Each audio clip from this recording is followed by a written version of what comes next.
आज का प्रातः क्लास है 20 मार्च 1968। बाप बच्चों से पूछते हैं, तुम यहाँ बैठे हो, स्वदर्शन चक्रधारी तो हो ही नंबरवार पुरुषार्थ अनुसार। मूल वतन भी जरूर याद आता होगा बच्चों को,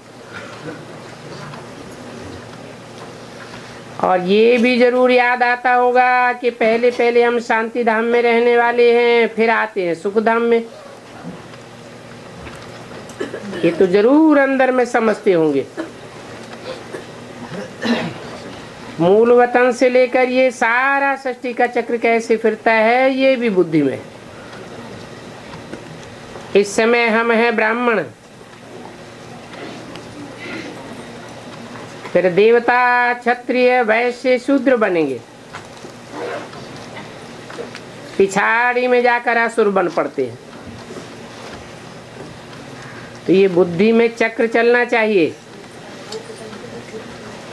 बच्चों को नॉलेज बुद्धि में है और बाप ने ही समझाया है, आगे नहीं जानते थे, अभी सिर्फ तुम ही जानते हो। दिन प्रतिदिन तुम्हारी वृद्धि होती रहेगी, बहुतों को सिखलाते रहते हैं, तो जरूर पहले तुम ही सुदर्शन चक्रधारी बनेंगे। यहाँ तुम बैठे हो, बुद्धि से जानते होंगे ये हमारा बाप है, सुप्रीम टीचर है, सिखलाने वाला है। उसने ही समझाया है हम 84 के चक्र कैसे लगाते हैं। बुद्धि में तो जरूर याद होगा ना। ये लेसन हर वक्त अच्छी रीति याद करना है, और लेसन कोई बड़ा नहीं है, सेकंड का लेसन है। बुद्धि में रहता है हम कहाँ के रहवासी हैं, फिर कैसे पार्ट बजाने आते हैं।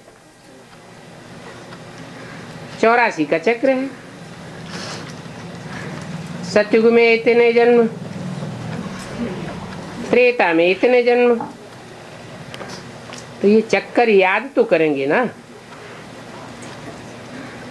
अपना जो पोजीशन मिला है, पार्ट बजाया है, वो भी जरूर बुद्धि में याद रहेगा।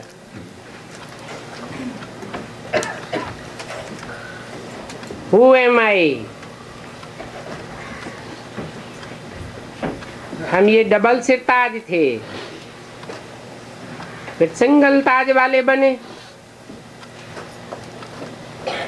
फिर सारी राजाई चली गई, तमो प्रधान बन गए। ये चक्र तो बुद्धि में फिरना चाहिए, इसलिए तुम्हारा नाम रखा है सुदर्शन चक्रधारी।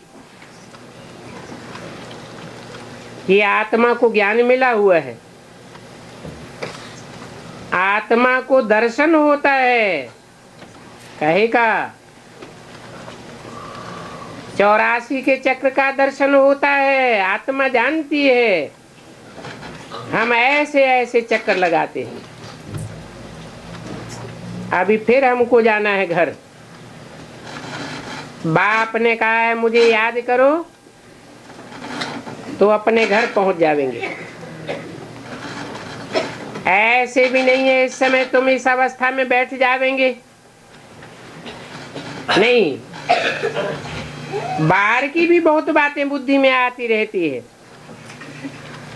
किसको क्या याद आता रहता होगा, किसको क्या याद आता होगा। यहाँ तो बाप कहते हैं और सभी बातों को समेट करके एक को ही याद करो। श्रीमत मिलती है भगवान की, जो डायरेक्शन मिलती है उस पर चलना है। सुदर्शन चक्रधारी तुमको अंत तक मेहनत करनी है। पहले तो कुछ भी पता नहीं था, अभी बाप बतलाते हैं, उनको याद करने से सभी याद आ जाता है। जो कुछ भी पता नहीं था वो सब याद आ जाता है। अभी बाप बतलाते हैं, उनको याद करने से बुद्धि कितनी सालिम बन जाती है, और रचयिता और रचना के आज मध्यंत का सारा राज बुद्धि में आ जाता है। ये तो सबक मिलता है, घर में भी याद कर सकते हैं। ये है बुद्धि से समझने की बात। तुम वंडरफुल स्टूडेंट हो। बाप ने समझाया है 8 घंटा भला आराम भी करो, 8 घंटा शरीर निर्वाह के लिए काम करो, क्योंकि वह शरीर निर्वाह का धंधा भी करना है, और साथ में ये धंधा भी बाप दादा ने दिया है आप समान बनाने का।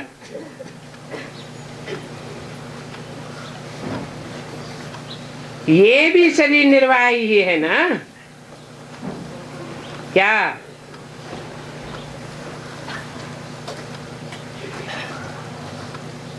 क्या शरीर निर्वाह है? नहीं, जो आप समान बनाने का धंधा है, ये भी जन्म जन्मांतर का शरीर निर्वाह का धंधा है। वो पेट का धंधा तो सिर्फ एक जन्म के लिए है, वो है अल्पकाल के लिए, और ये है 21 जन्म के लिए शरीर निर्वाह पक्का। इनका बहुत महत्व है। तुम जो पार्ट बजाते हो इस समय, उसका बहुत महत्व है। जो जितनी मेहनत करते हैं उतना ही फिर भक्ति मार्ग में उनकी पूजा होती है। ये सभी धारणा तुम बच्चों को ही करनी है। तुम पाठधारी हो, बाप तो सिर्फ ज्ञान देने का पार्ट बजाते हैं।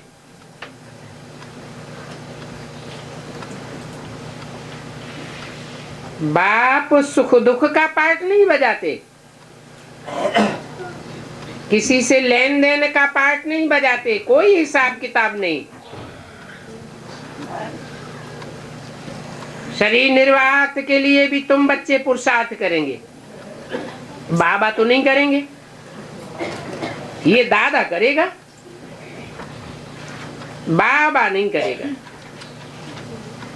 वो तो आते हैं बच्चों को समझाने के लिए कि ये वर्ल्ड की हिस्ट्री ज्योग्राफी कैसे रिपीट होती है, चक्र कैसे फिरता है, ये बातें समझाने के लिए ही आते हैं। युक्ति से समझाते रहते हैं, पहले हल्का हल्का समझाते हैं, बाद में गहरी बातें भी बताते हैं। तो बाप कहते हैं बच्चे गफलत मत करो, सुदर्शन चक्रधारी अथवा लाइट हाउस बनना है, अपन को आत्मा समझना है। ये तुम तो जानते हो शरीर बिगर आत्मा पार्ट बजा ही नहीं सकती है, पार्ट बजाने वाली आत्मा ही है। मनुष्यों को तो ये कुछ भी पता नहीं है। बल तुम्हारे पास आते हैं, अच्छा अच्छा भी कहते हैं, परंतु सुदर्शन चक्रधारी नहीं बन सकते। इसमें तो बहुत प्रैक्टिस करनी पड़ती है। सुदर्शन चक्रधारी बनने की प्रैक्टिस अच्छी हो तो तुम फिर वहां चले जाएंगे। जैसे कि तुम ज्ञान सागर हो जाते हो, स्टूडेंट पढ़ करके जैसे टीचर बन जाते हैं, टीचर बन करके फिर नॉलेज को पढ़ाते हैं और भी धंधे में लगते हैं। तुम्हारा धंधा ही टीचर बनने का है, टीचर बनना और टीचर बनाना सभी को सुदर्शन चक्रधारी बनाओ।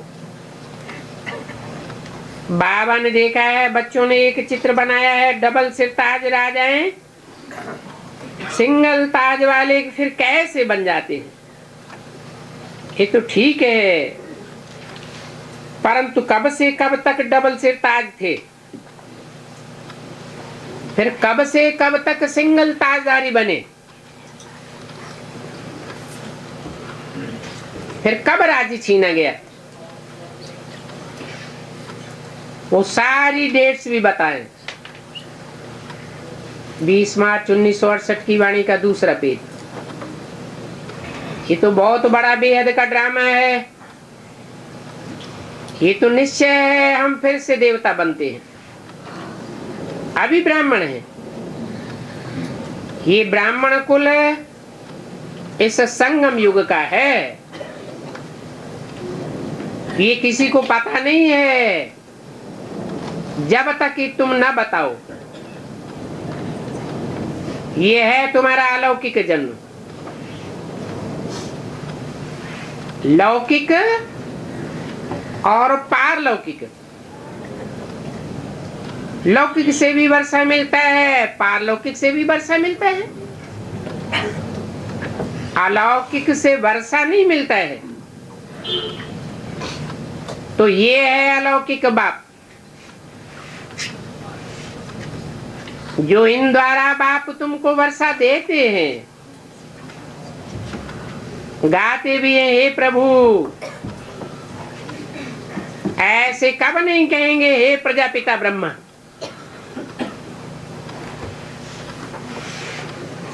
तो लौकिक और पारलौकिक को याद करते हैं।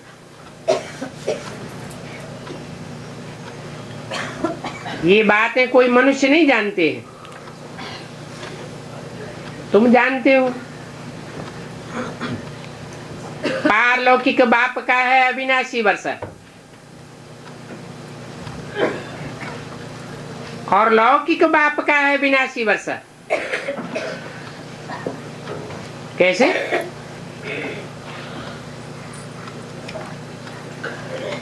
पारलौकिक बाप 21 जन्म का तो पक्का वर्षा देते हैं, और फिर 21 जन्मों के आधार पर 63 जन्मों का भी हिसाब किताब बन जाता है।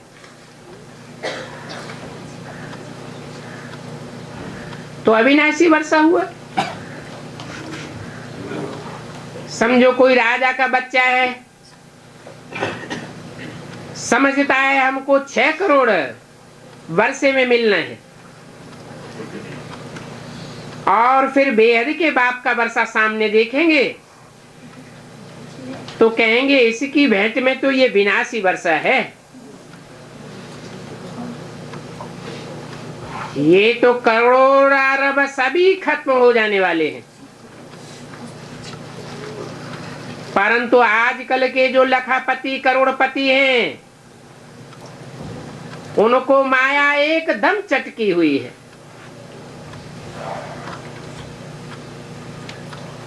तो वो आवेंगे ही नहीं। बाप है ही गरीब निवाज।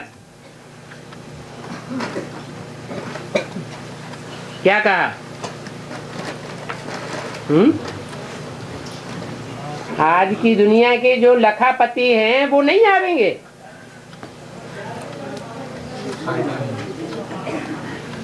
सत्तर साल पहले के लखपति और आज के हिसाब से करोड़पति वो कोई ज्ञान में आते ही नहीं है, और आते हैं तो कच्चा ज्ञान उठाते हैं। कच्चा ज्ञान उठावेंगे तो अधूरी पहचान होती है। अधूरी पहचान होने के कारण इस जन्म में प्रैक्टिकल जीवन में बाप से वर्षा नहीं ले सकते।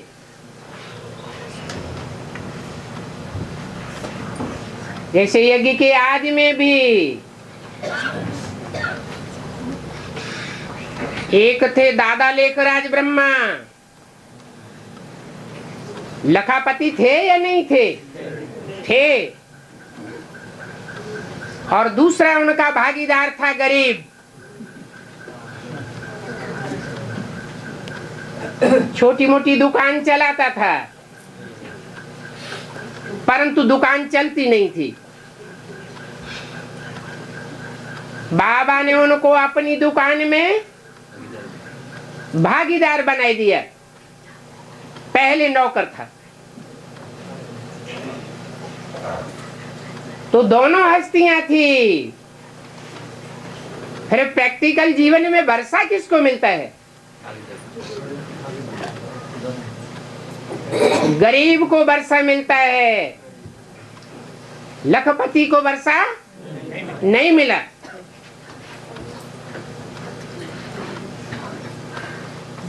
तो लखपति करोड़पतियों को माया एकदम चटक जाती है। वो आवेंगे नहीं, बाप को पहचान ही नहीं सकते।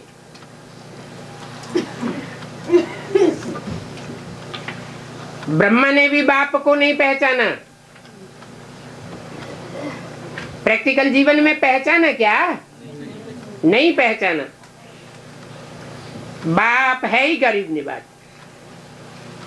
भारत भी गरीब है, भारत में मनुष्य भी बहुत गरीब साधारण है। अभी तुम पुरुषार्थ कर रहे हो बहुतों का कल्याण करने के लिए। अक्सर करके बीमारों को वैराग्य होता है। ऐसा जीना किस काम का? सोचते हैं ऐसा कोई रास्ता मिले जो हम मुक्ति धाम चले जावे। इस त्रास से, इस दुख से छूट जावे। दुख से छूटने के लिए ही मुक्ति आदि मांगते हैं। सतयुग त्रेता में तो मांगते ही नहीं है। क्यों? सतयुग त्रेता में मुक्ति क्यों नहीं मांगते? क्योंकि वहां दुख होता ही नहीं है। ये सभी बातें अभी तुम समझते हो, आगे चल के और भी वृद्धि को पाते रहेंगे। बाबा के बच्चे कितने ढेर हो जाएंगे। जो भी सूर्यवंशी चंद्रवंशी देवता बनने वाले हैं वो ही आकर के ज्ञान लेंगे, नंबरवार पुरुषार्थ अनुसार। कितने आकर के ज्ञान लेंगे? ये बुद्धि और कोई में है ही नहीं, और ये ज्ञान सिवाय बाप के और कोई दे भी नहीं सकता। अभी तुम कोई भी सन्यासी गुरु के पास नहीं जावेंगे। क्या कहा?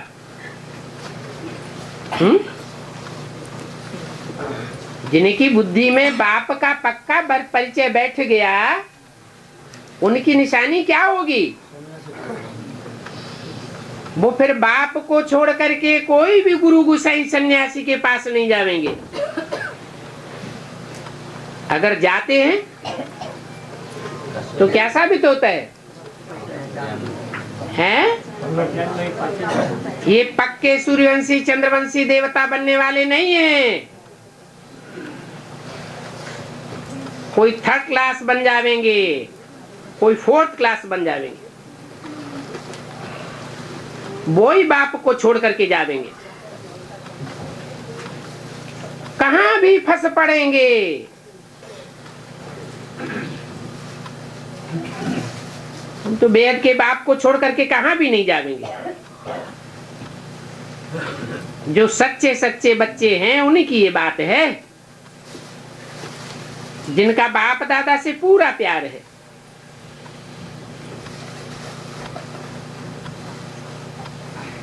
प्रजापिता ब्रह्मा भी तो बाप है ना, परंतु ये कहते हैं तुम मुझे भी याद न करो।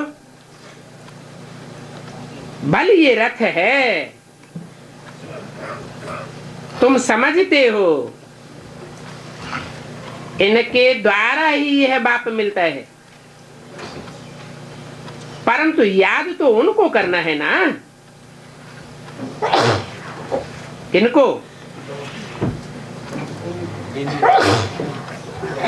इनको याद नहीं करना है, याद तो उनको करना है ना।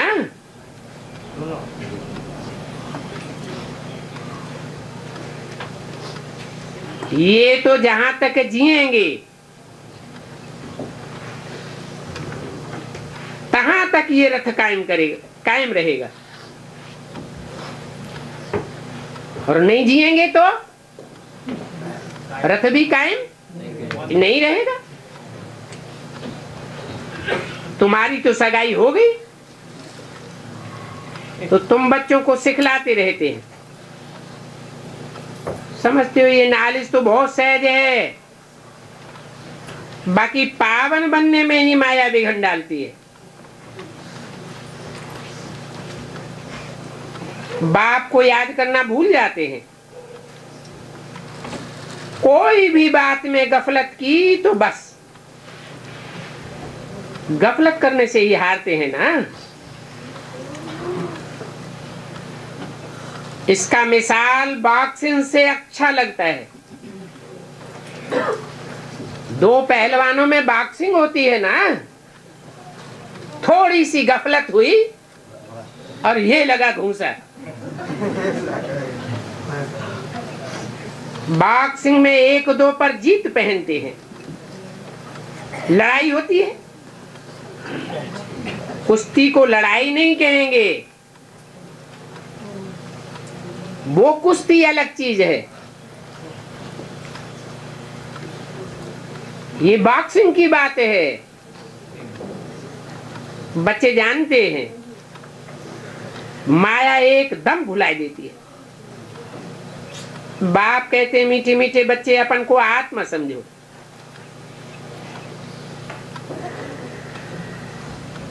ऐसे भी नहीं कि सारा दिन आत्मा समझो।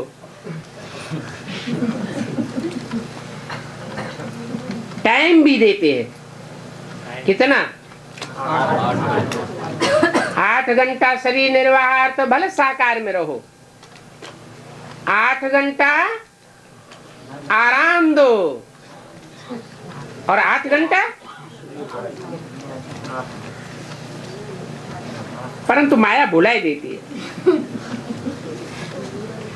बाप खुद समझते हैं इसमें मेहनत है, बाप युक्ति तो बहुत बताते हैं। हम आत्मा हैं, एक शरीर छोड़ दूसरा हम पार्ट बजाते हैं, है? हम आत्मा बेहद के बाप के बच्चे हैं। ये अच्छी रीत पक्का करना चाहिए, क्या है? हम आत्मा कोई हद के बाप के बच्चे नहीं हैं, अलौकिक बाप के भी बच्चे नहीं हैं, पारलौकिक बाप के अविनाशी बच्चे हैं। वो बेहद का बाप है। बाबा फील करते हैं कि माया इनकी भी बुद्धि को तोड़ देती है। क्या इनकी क्यों? इसकी बुद्धि को तोड़ देती है या इनकी बुद्धि को तोड़ देती है? हैं? इसकी बुद्धि को तोड़ देती है, ये तो ठीक। इसकी माने किसकी? एक ब्रह्मा की, दादा लेकर आज की बुद्धि को तोड़ देती है, परंतु इनकी क्यों कहा?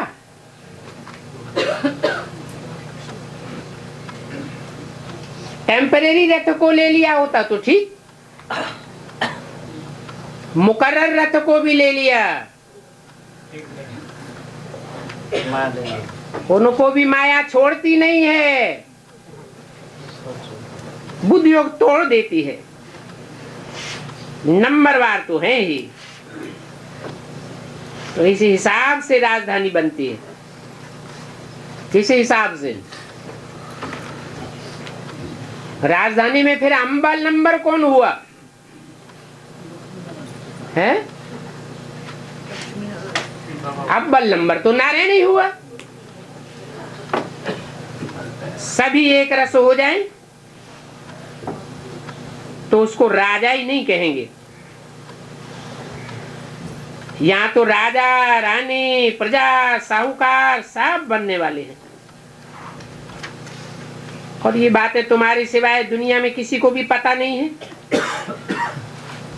कि हम अपनी राजधानी स्थापन कर रहे हैं। और तुम्हारे में भी जो अनन्य हैं उनको याद रहता है हम अपनी राजधानी स्थापन कर रहे हैं। ये बात भूलना नहीं चाहिए। बच्चे समझते हैं कि हम भूल जाते हैं, नहीं तो बच्चों को बहुत खुशी रहनी चाहिए। हम विश्व के मालिक बनते हैं और पुरुषार्थ से ही बना जाता है, सिर्फ कहने मात्र की बात नहीं है। बाप तो आने से ही पूछते हैं बच्चे, सुखधाम याद है? सुदर्शन चक्रधारी होकर के बैठे हो। ये बाप भी सुदर्शन चक्रधारी है ना? कौन सा बाप है? कौन सा बाप सुदर्शन चक्रधारी है? पारलौकिक बाप सुदर्शन चक्रधारी है। वो 84 के चक्र में आता है? आता ही नहीं। वेद के 2 बाप हैं।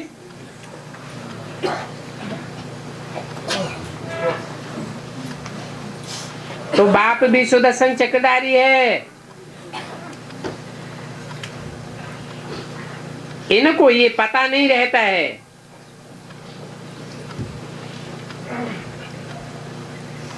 कि इन्हों को ये ज्ञान किसने दिया? लक्ष्मी नारायण को। इस ज्ञान द्वारा इन्होंने ये पद पाया है।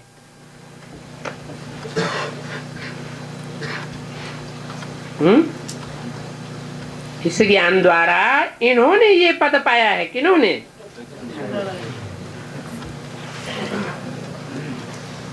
मनुष्य तो जैसे जंगली आदमी हैं, सुदर्शन चक्र बनाई दिया है, दिखाते हैं इनसे सबको मारा। तुमको तो अभी इन चित्र बनाने वालों पर हंसी आवेगी।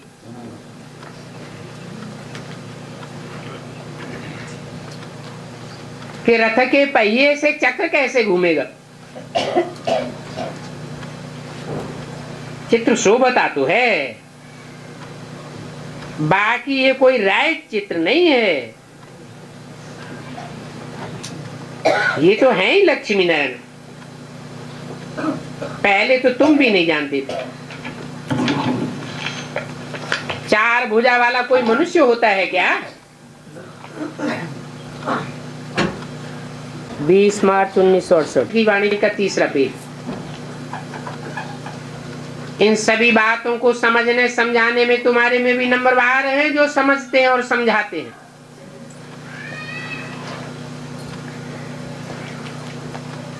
नेपाल में भी अष्टमी पर छोटे बच्चे को शिकार करना सिखाते हैं।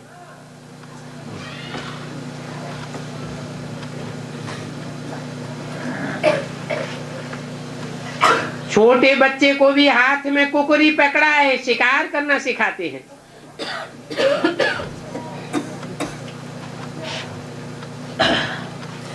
कुकड़ी को ऐसे खत्म कर देते हैं।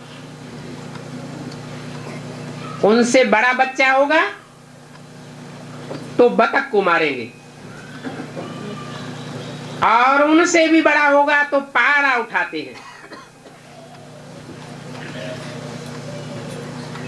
सिर एकदम अलग हो जाना चाहिए। क्या मतलब? नेपाल का ही मिसाल क्यों दिया?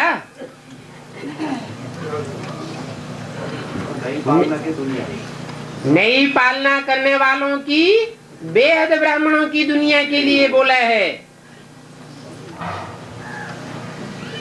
वो सबसे ऊंची स्टेज में रहने वाला देश है, ऊंची स्टेज वालों का संगठन है। इसलिए भक्ति मार्ग में भारत में भी नेपाल की स्टेज कहाँ दिखाई है? पहाड़ों पर दिखाई है। पहाड़ माने ऊंची स्टेज।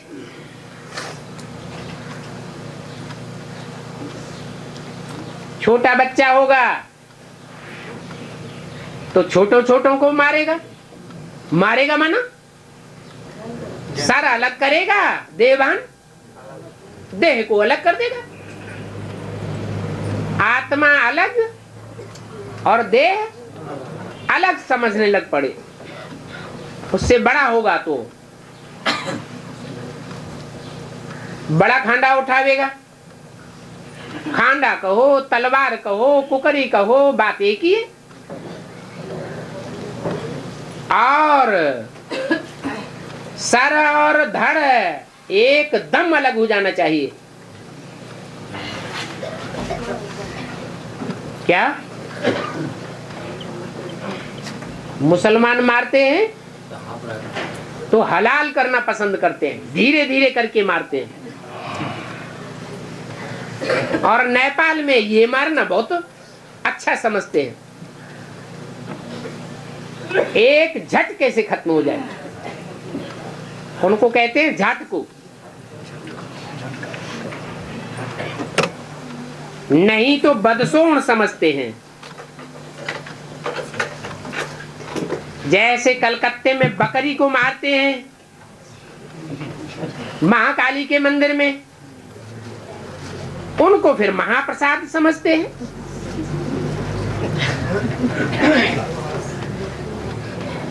कहते हैं आगे मनुष्य आदमखोर थे,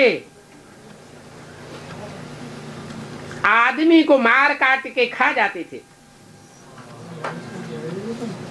तो बाप कहते हैं सारा तुम बच्चों के पुरुषार्थ के ऊपर मदार है। भक्ति मार्ग में जो भी टंट घंटे चलते हैं वो कहाँ की यादगार हैं? बाप की याद से ही पाप करते रहेंगे। सबसे जास्ती नंबर 1 ये है, चलते रहना है। टाइम तो बाप ने दिया है और गृहस्थ व्यवहार में भी रहना है, नहीं तो तुम्हारे बच्चों आदि को कौन संभालेंगे? वो सभी कुछ करते हुए ये प्रैक्टिस करनी है, बाकी और तो कोई बात नहीं है। कृष्ण को दिखाते हैं अकासुर बकासुर आदि को सुदर्शन चक्र से मारा।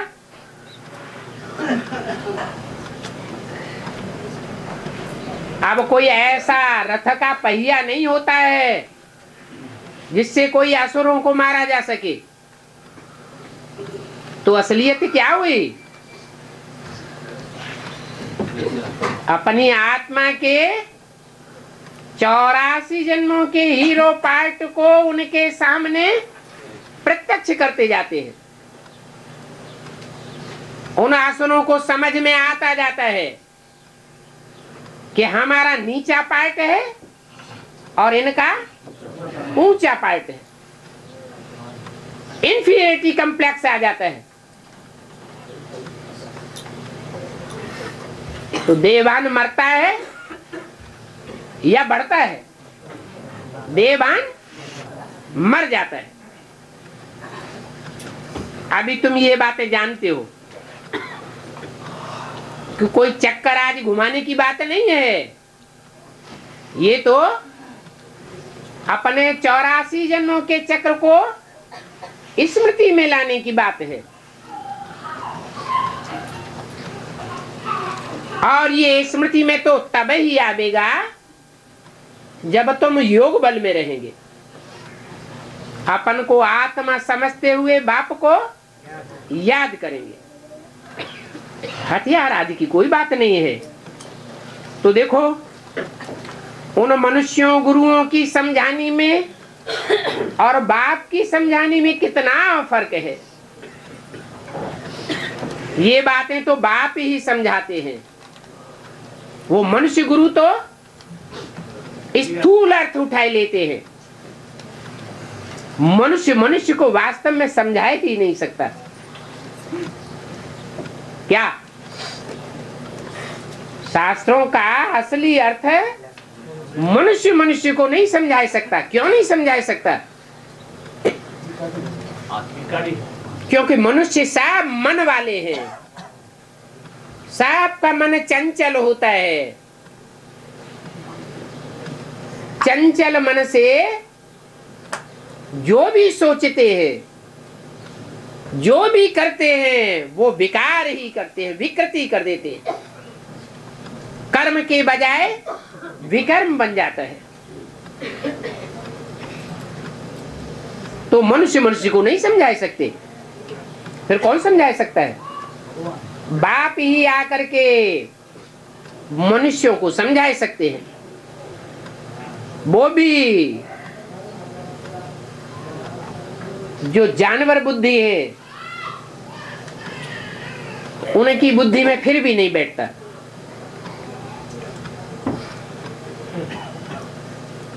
वास्तव में मनुष्य तो मनुष्य की सदगति कर ही नहीं सकता है। कौन कर सकता है? एक बाप जिसका मन चलायमान नहीं है, जो सदैव सोचता है, करता है, वो ही मनुष्यों की सदगति कर सकता है। प्राणी मात्र की सदगति करता है। रचयिता और रचना के आदि मध्य अंत का राज कोई दुनिया में समझा ही नहीं सकता। सुदर्शन चक्र का अर्थ क्या है? सो अभी तुमको बाप ने समझाया। शास्त्रों में तो कहानियां ऐसी बनाई हैं जो बात मत पूछो।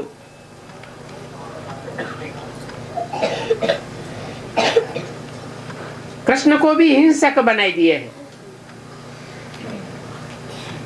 इसमें एकांत में बहुत विचार सागर मंथन करना होता है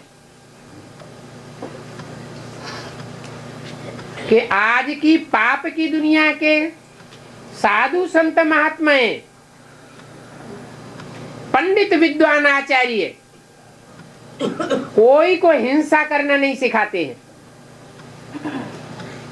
तो भगवान कैसे हिंसा करेगा? इन बातों में एकांत में बहुत विचार सागर मंथन करना होता है।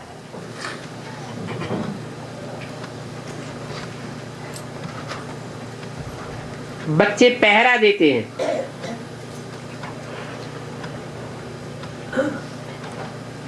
अमृत वेले, वो टाइम तो बहुत अच्छा है।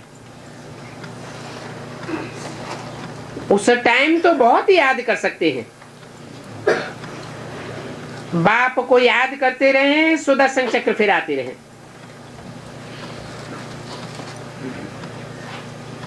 जितना याद करेंगे उस खुशी में तुम्हारी नींद भी फिट जाएगी। जिसको धन मिलता है वो तो बहुत खुशी में रहते हैं।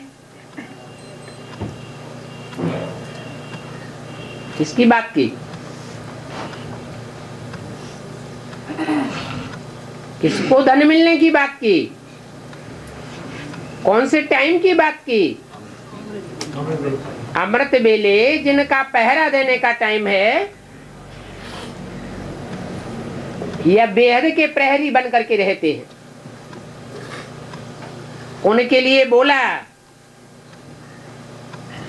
कि जितना जितना उस याद में रहेंगे बहुत खुशी में रहेंगे। क्योंकि मनन चिंतन मंथन अमृत वेले अच्छा चलता है,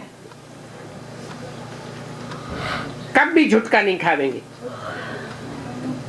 तुम तो जानते हो हम तो एवर हेल्दी वेल्दी निरोगी बनते हैं।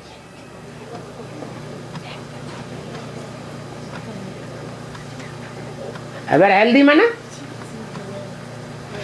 ब्राह्मण एवर हेल्दी कैसे बनते हैं? माया की कोई बीमारी न लग सके तो क्या कहेंगे? एवर हेल्दी ब्राह्मण और एवर वेल्दी।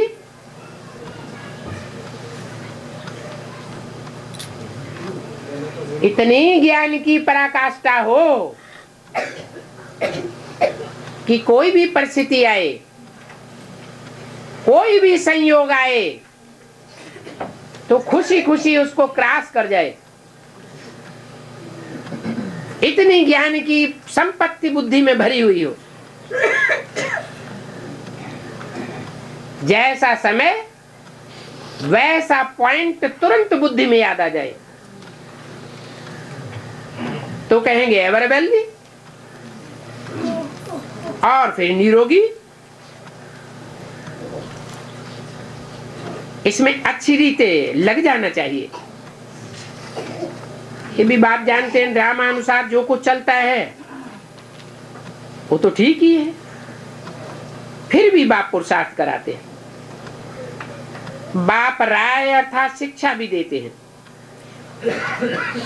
ऐसे बहुत हैं जिनमें न ज्ञान है न योग है, उनके सामने कोई बुद्धिमान विद्वान आदि आ जाए तो बात भी न कर सके। सबसे बोल बच्चे जानते हैं हमारे पास कौन कौन अच्छे अच्छे समझाने वाले हैं। फिर बाप भी देखते हैं ये बुद्धिमान पढ़ा लिखा है, उनको समझाने वाला भुट्टू मिला है। बुद्धू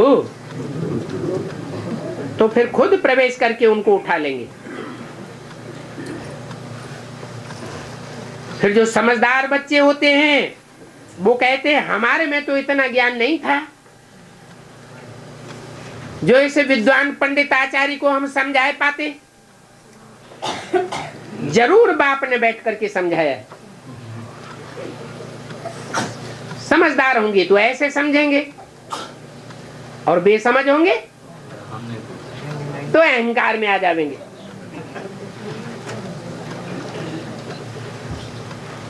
कोई कोई इतना अहंकार आ जाता है, अहंकार नीचे गिरा देता है। तो देखो ये भी हिम्मत करने वाले बच्चों की मदद करने का पार्ट ड्रामा में नुदा हुआ है। हिम्मत बच्चे मदद बाप। ड्रामा बड़ा विचित्र है, इसको समझने में बड़ी बुद्धि चाहिए। ये नहीं समझते हैं हमारे में ताकत ही कहाँ है समझाने की।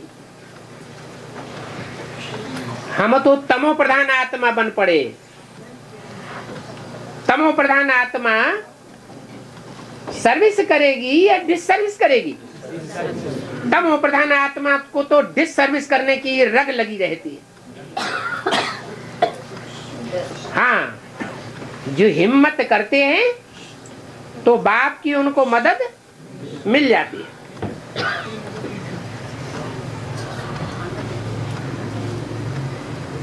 सच्चार बच्चे हैं वो तो सच सच बतलाते हैं। कोई तो झूठ ही झूठ बोलते रहते हैं। इस दुनिया में जो भी मनुष्य हैं सब नंबरवार झूठ है। नंबर 1 झूठ है ईश्वर को सर्वव्यापी कहना।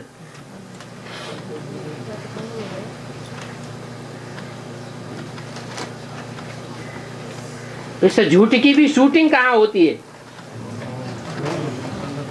ब्राह्मणों की दुनिया में है। ब्राह्मणों की दुनिया में ईश्वर को सर्वव्यापी समझने और कहने की शूटिंग होती है क्या? होती है? नहीं होती। कैसे?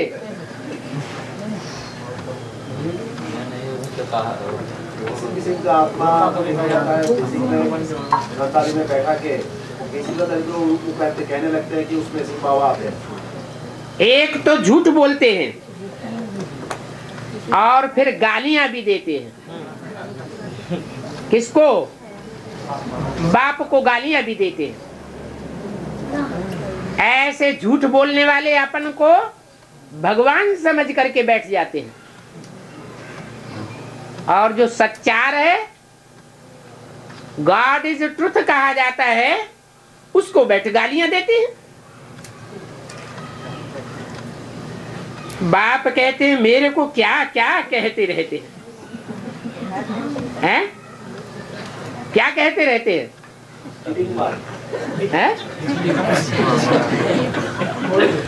कहते हैं कोई बड़ा हत्यारा आया हुआ है, ये कोई बड़ा राक्षस है। अरे मैं एवर गोरा, मेरा चित्र भी काला बनाई देते हैं। कौन सा चित्र है? शिवलिंग। शिव तो बिंदु को कहा जाता है, और लिंग जिस शरीरधारी में प्रवेश करते हैं, जो याद में ऐसी स्टेज बनाता है कि इंद्रियों का जैसे भान ही नहीं रहता। मनुष्य के शरीर में से इंद्रियां निकाल दी जाएं, नाक आंख कान वाला मुंह निकाल दिया जाए, हाथ कल काट दिए जाएं, टांगे काट दी जाएं, तो क्या रह जाएगा? धड़ा लिंग जैसा रह जाएगा। मोटा ताजा आदमी हो तो क्या रह जाएगा? लिंग ही तो रह जाएगा। मैं उसमें प्रवेश करता हूं, मैं लिंग नहीं हूं। मैं क्या हूं? मैं तो बिंदु हूं। मेरी बिंदी का ही नाम शिव है, लिंग का नाम शिव नहीं है। तो मैं एवर गोरा हूं,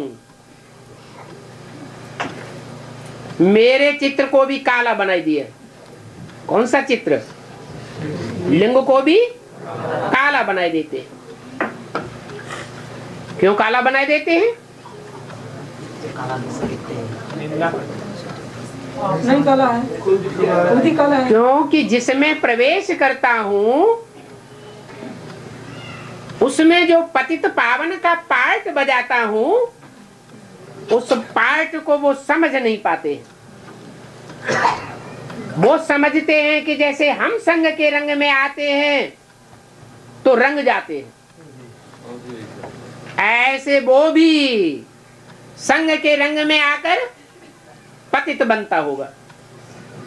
अरे संग के रंग में आने के बावजूद भी पतित न बने, तभी तो एवर प्योर कहा जाएगा। देवताएं प्योर हैं, देवताओं को एवर प्योर नहीं कहेंगे। क्यों? क्यों नहीं कहेंगे? संग के रंग में आके बदल जाते हैं। देवताएं जब द्वापर युग में आते हैं तो संग के रंग में आकर सब पतित बन जाते हैं। मैं द्वापर युग में तो नहीं आता हूं, परंतु संगम युग में द्वापर युगी कलयुगी शूटिंग में आता हूं या नहीं आता हूं? आता हूं मुकर्रर रथ में, परंतु फिर भी संग के रंग में नहीं आता। अगर संग के रंग में आ जाए तो जरूर कहेंगे प्रभावित हो गया। और जो प्रभावित हो जाएगा वो निश्चय बुद्धि बनेगा कि अनिश्चय बुद्धि बनेगा? अनिश्चय बुद्धि बन जाता है। अनिश्चय बुद्धि मानव विनश्यति की लिस्ट में आ जाता है। बाप तो एवर प्योर है, निश्चय अनिश्चय के चक्र में आने की बात ही नहीं। तो देखो, मैं एवर गोरा, मेरा चित्र भी काला बनाई दिया। अभी तुम बच्चे जानते हो हम ये राजधानी स्थापन कर रहे हैं। जिस राजधानी में सब गोरे ही गोरे होंगे, वहां कोई काले नहीं होते। ये भी तुम गोरा और काला चित्र बना करके लिखो। क्या लिखो है?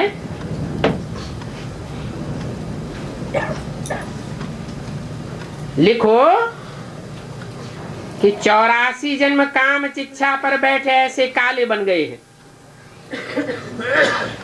ऐसे क्यों बोला? 84 जन्म काम चिच्छा पर बैठते हैं क्या? कितने जन्म बैठते हैं? 63 जन्म ही तो बैठते हैं। फिर 84 जन्म क्यों कहा है? सर्टिफिकेट की बात है कि लास्ट जन्म में समझ में आता नहीं, देवताओं की भी कलाएं कम क्यों होती हैं? ऊपर से आत्माएं जो दूसरे धर्मों में कन्वर्ट होने वाली आत्माएं, कच्ची आत्माएं उतरती हैं, उनके संग के रंग में आते हैं या नहीं आते हैं? आते हैं तो नीचे उतरते हैं। इसलिए बोला 84 जन्म काम चिच्छा पर बैठे ऐसे काले बन गए। शूटिंग पीरियड में भी तो बाबा, शूटिंग पीरियड में तो होता ही है, आत्मा ही काली बनी है। लक्ष्मी नारायण को काला चित्र बनाना, ये तो अनाड़ीपना है। क्या खुद अनिश्चय बुद्धि बनते हैं, खुद काले बनते हैं, तो लक्ष्मी नारायण को भी काला देखते हैं। इसको कहेंगे अनाड़ी। अनाड़ी माने अनाड़। आर्य माना श्रेष्ठ नहीं है। वो कौन? जो बाप को पतित और भिखारी समझते हैं, वो आर्य नहीं है। क्या है? अनाड़ी है। ये नहीं समझते हैं कि आत्मा ही काली बनी है। ये तो सतयुग के मालिक थे, गोरे थे, फिर बाद में काम चिच्छा पर बैठ सांवरे बनते हैं। आत्मा ही पुनर्जन्म लेते लेते तमो प्रधान बनी है।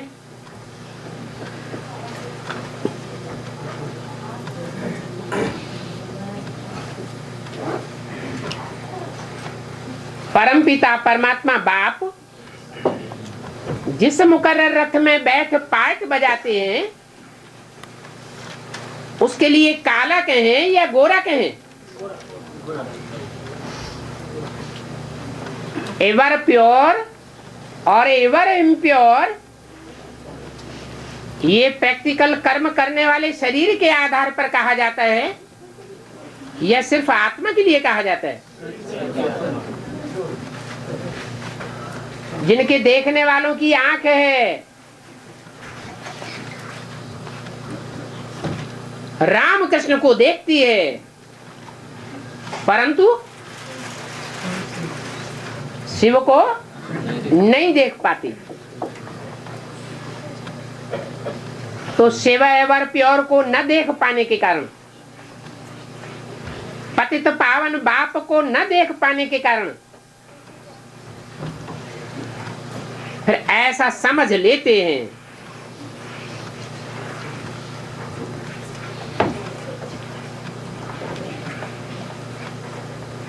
तुम हंसी कुड़ी में पूछ सकते हो, इन लक्ष्मी नारायण को कहां गोरा और कहां काला क्यों दिखाते हो? के मंदिर होते हैं, उन मंदिरों में कहीं गोरा दिखाया है और कहीं जगन्नाथ के मंदिर में काला दिखाया है। क्यों काला दिखाते हो? कारण क्या है? या तो लक्ष्मी नारायण गोरे होंगे या तो लक्ष्मी नारायण काले होंगे। दोनों कैसे हो सकते? ज्ञान तो है नहीं। जिन्होंने चित्र बनाए हैं उन चित्र बनाने वाले भक्तों में ज्ञान था क्या कि सुप्रीम सोल इनमें प्रवेश करके पार्ट बजाते हैं, एवर प्योर का पार्ट बजाता है। जो एवर प्योर होगा वो ही तो ऐसा पार्ट बजाएगा। एवर इम्प्योर में एवर प्योर पार्ट बजाता है। ज्ञानी किसको देखेगा? ज्ञानी ज्ञानदाता को देखेगा, और जो अज्ञानी होगा किसको देखेगा? ब्रह्मा को देखेगा, प्रजापिता ब्रह्मा को देखेगा। बाप कहते हैं ये रामकृष्ण की आत्माएं तो आखिरी जन्म में क्या बन जाती हैं? पत्थर बुद्धि बन जाती है। इसलिए इनके भक्त लोग पत्थर के चित्र बनाते हैं, परंतु उन पत्थर बुद्धियों में प्रवेश करके पार्ट कौन बजाता है, ये बात उनकी बुद्धि में नहीं बैठती।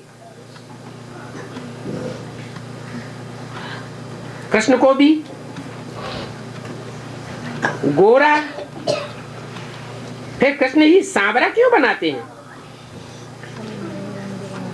ये तुम अभी जानते हो। अभी जब बेसिक नॉलेज में थे तभी नहीं जानते थे क्या है कि कृष्ण को श्याम सुंदर क्यों कहते हैं? बेसिक में क्या समझते थे? है दादा लेख राज ही अभी साकार में है तो श्याम है, दाढ़ी मूछ वाला है, फिर सतयुग में सुंदर बन जाएगा। अरे श्याम सुंदर एक शरीरधारी का नाम है या दो शरीरधारियों का नाम है? एक का नाम है। तो उस समय तुम भी नहीं समझते थे, भक्ति मार्ग में तो जानते ही नहीं थे। अभी तुम्हारी बुद्धि में आया है कि कृष्ण को एक ही जन्म में पार्ट बजाने वाले पुरुषार्थी और संपूर्ण ब्राह्मण में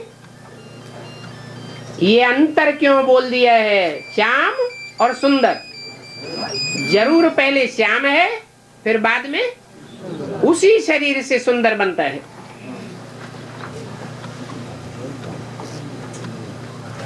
गावड़े का छोरा जरूर सांवरा होगा, है?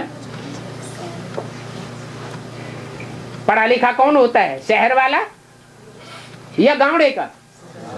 बड़े बड़े स्कूल गावड़ों में होते हैं या बड़े बड़े शहरों में होते हैं? गावड़े का छोरा तो जरूर सांवरा होगा। अभी तुमको ज्ञान का तीसरा नेत्र मिला है। गोरा और सांवरे का ज्ञान तुम्हारी बुद्धि में आ गया है। बाप जब आते हैं तो सांवरे को गोरा बनाते हैं, रावण काला बनाए देता है।